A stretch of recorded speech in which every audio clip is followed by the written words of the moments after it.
Friends, ఇక్కడ temporary వచ్చాను. యాక్చువల్గా తిరుపతికి వచ్చినాను. సార్ వాళ్ళు తీసుకొచ్చినారు, వచ్చి వదిలేసినారు సార్. ఇక్కడ నాకు పైసలు ₹1 కూడా లేదు. రాత్రి కూడా అసలు తాళం అని చెప్పేసి పెద్ద గొడవ చేస్తారు మేడం. ₹1 కూడా ఏం చేసుకొని ఇష్టం వచ్చినట్టు చెప్పుకొని ఉన్నది. ఇక తిరుపతిలో ఉన్నాను. ఇగో ఇక్కడ నుంచి ఇప్పుడు వేరే ఫ్రెండ్ని అడిగితే డబ్బులు వేసినాడు. ఇగో హోటల్, ఇక్కడ హోటల్, అందులో హోటల్లో ఉన్నది మేడం వాళ్ళు. ఇక్కడ కార్ పార్కింగ్ అనమాట. ఇగో ఇక్కడ వదిలేసింది మేడం. పార్సల్ ₹1 కూడా లేదు. ఏం చేసుకోపో ఓన్లీ ఇప్పుడు చెప్పుకోపో అంటుంది. ఆమె టీటీడీ పెద్ద మనిషి అంట. ఇక ఆమె ₹1 కూడా ఇవ్వలేదు సార్. ఏం చేస్తాం సార్, డ్రైవర్లు అంటే ఇట్లా చూద్దాం సార్. అది పరిస్థితి. నాకు బ్యాగ్, బట్టల బ్యాగ్ అనమాట. ఈ బట్టల బ్యాగ్ పెట్టుకొని కొద్దిగా మార్చుకుంటానండి. కొద్ది తాళం ఇస్తే కొద్దిగా బాగుంటుందని అడిగితే ఆమె నేను తాళం ఇయ్యను, ఎందుకు నీకు తాళంతో నేను పని అనేసి గొడవ పెట్టుకుని ఇవో ఇట్లా రోడ్డు మీద ఇక్కడ వదిలేసింది. ₹1 కూడా ఇవ్వలేదు సార్. ఇగో ఇంక వెళ్తున్నాను sir. Thank you. TTD chairman office ఇదిగోండి. ఇది హోటలు.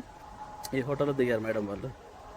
అసలు ₹1 కూడా ఇవ్వను. స్క్రూ చేసుకో, వర్క్ చెప్పుకో.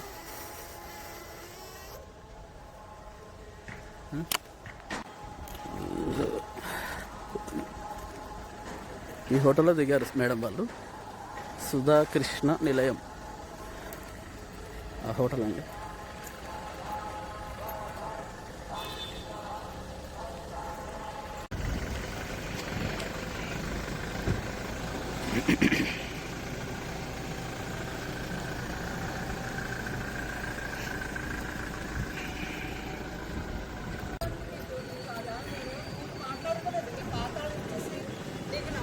కాదు మేడం, ఇప్పుడు మీకు అడిగింది ఏంటి? తాళం ఒకటే అడిగాను కదా మేడం. నేను ఏమన్నా అన్నానా?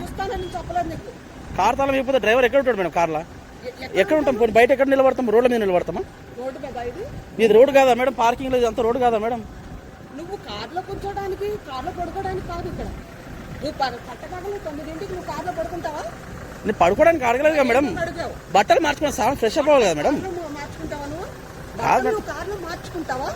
బట్టలు కార్లో మార్చుకోవడం మేడం. వెనకాల డిక్కి తెరుచుకొని కొద్దిగా బ్యాగ్ పెట్టుకుంటాం అంతే. మేమేం చేయము.